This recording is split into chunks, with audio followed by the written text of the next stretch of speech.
ফুটফুটে দুই শিশুর রক্তাক্ত মরদেহ মেঝেতে পড়ে আছে। পাশে আহাজারি করছেন মা।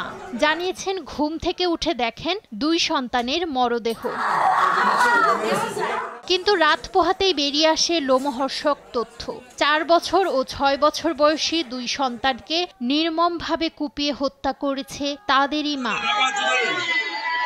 পুলিশ জানায়, বাসার আশেপাশের সিসিটিভি ফুটেজে দেখা গেছে যখন ঘটনাটি ঘটেছে সেই সময়ের আগে বা পরে তাদের ঘরে বা ফ্ল্যাটে কেউ যাতায়াত করেননি। আর রান্নাঘরে রক্তমাখা বটিও পায় পুলিশ। যেই অস্ত্রটি দিয়ে বটিটি দিয়ে হত্যাকাণ্ডটি ঘটনা হয়েছে সেই বটিটি আমরা উদ্ধার করেছি। শিশু দুইটির মা সালেহা বেগমের কথাবার্তা অসংলগ্ন হওয়ায় শুক্রবার সন্ধ্যায় তাকে আটক করে পুলিশ।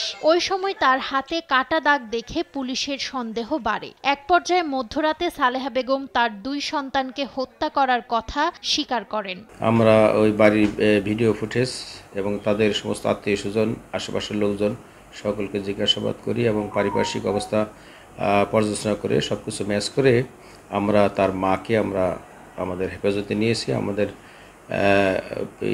আমরা প্রাথমিকভাবে এটা নিশ্চিত হয়েছে যে তার মাই এই হত্যাকাণ্ডটি করেছে। তিনিও কিছুটা আমাদের কাছে স্বীকার করেছে, যদিও বলেছে যে তাকে দিয়ে জিনে কাজ করিয়েছে। পুলিশ জানায়, সালেহা বেগমের স্বজনেরা জানিয়েছেন যে তিনি মাইগ্রেনের সমস্যায় ভুগছেন, কিন্তু মানসিক সমস্যা আছে কিনা সে বিষয়ে কোনো তথ্য পাওয়া যায়নি। সবার মনেই এখন একটি প্রশ্ন, কী কারণে নিষ্পাপ সন্তানদের নির্মমভাবে হত্যা করলেন মা।